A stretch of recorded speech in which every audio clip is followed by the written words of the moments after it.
So I want to tell you a little bit about me. Okay, so I grew up in India, in South India, and I was there till I was 11 years old. When I was in India, I got taken to Presbyterian church every Sunday, Sunday school every Sunday.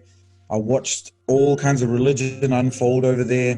People preach something, live something else. And I was watching this as a kid, but I got taken to Sunday school and I learned a lot of good lessons there. And then during the holidays, my parents would send me to what was called a vacation Bible school. And so for 10 days, we'd go into this church every morning and come home at evening.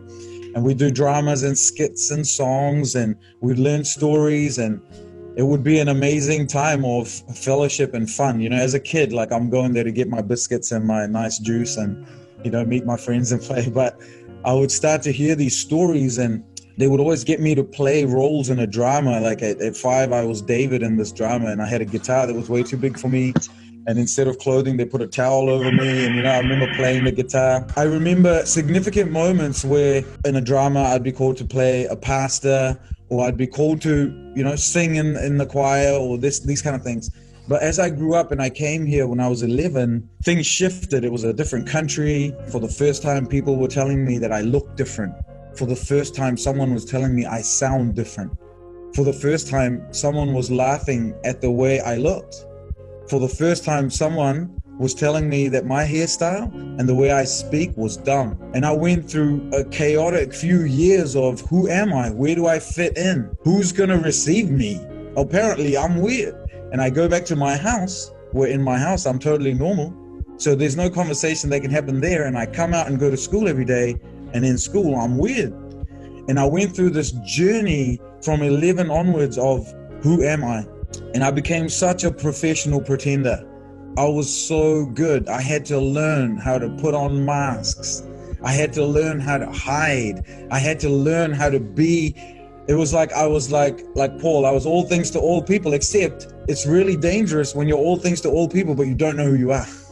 Because at the end of the day, when you're going to bed, you don't even know who you are. And so I'm going through this journey, and during this time, God would send these two men who would come and pick me up to go to youth group, and he would pick me up to go to a home group. And this was a men's group. So there's like 20-something-year-olds and 30-year-olds, 40-year-olds, and I'm this 13-year-old that gets dragged into these meetings. And I would sit in the back and wonder why am I here? And I would even fall asleep in some of these meetings because I was too young, but they would keep picking me up to go to these meetings. When I got to about 15, I was like, man, I'm done with this religion stuff. I'm done with church. I started to drink and party and go clubbing and do all these things, like slowly starting to seal my conscience, slowly starting to step away. And my life just completely went the other direction. So every Thursday, every Friday, every Saturday it was normal for me to go partying. It was normal for me to look for a girl to sleep with. It was normal for me to have that kind of lifestyle. And when I was 22 and a half, so this is about 12 and a half years ago, I got invited to a Pentecostal church. And that was the first time I ever went to a Pentecostal church. And I went there purely to appease my friend who kept inviting me. So I walk in that building and all these people were jumping and dancing, and they looked way too happy. And I started freaking out because I was like, this is not church. Like, this doesn't look holy or reverent. Like, what's going on? And they were just so happy. And the worship leaders were so happy that some of them were in such joy, I thought they were on drugs. Anyway, it was going, the worship was going. I was like, man, they're going for ages. It wasn't like 2 songs, solemn songs, and then sit down. They were going, and they kept going, and they kept going, and they sang the same line, and they sang the same line. And that was my introduction.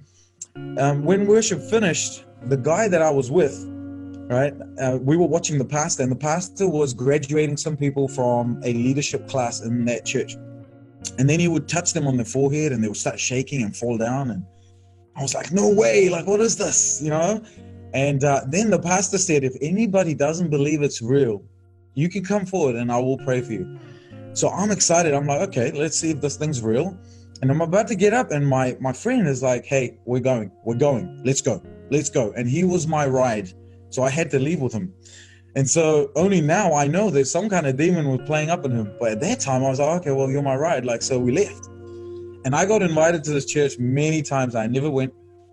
One time I went just to appease my friend again, and I went late because I knew worship was so long. I went late, sat in the back, and then I left early because I knew it, I didn't want anything to do with it. But this third time, June 8th, 2008, I went there on my own accord. Maybe not on my own accord fully, but maybe Holy Spirit. And I was still drunk from the night before. I'd had a good night of partying, and I went home, had a little bit of a nap, and for some reason I woke up knowing I need to go to this building.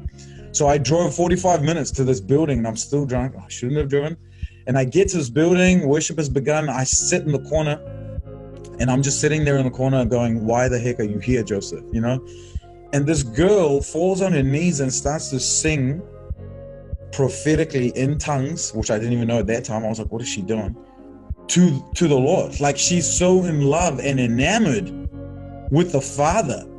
But to me, I'm like, what's up with this chick? And she's weeping and she's singing. Anyway, I put my head to the side and I feel a heat go through my body, and I sobered up. I was completely sober. And I was like, what just happened? Nobody was near me. Nobody touched me.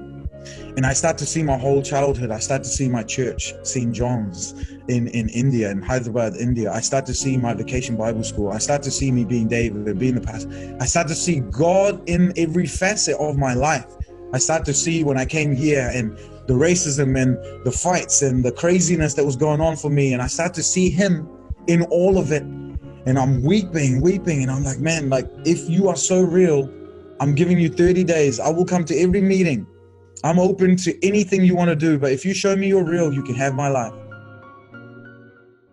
If you like this, remember to like and subscribe, and share this with people that you think will be interested to go on this journey, people that want a pocket coach. And also you can jump into our free group called Fuse Life, where there are like-minded people with the heart to fulfill their assignment on the earth. We are where we are, but we are growing every day. Talk to you soon.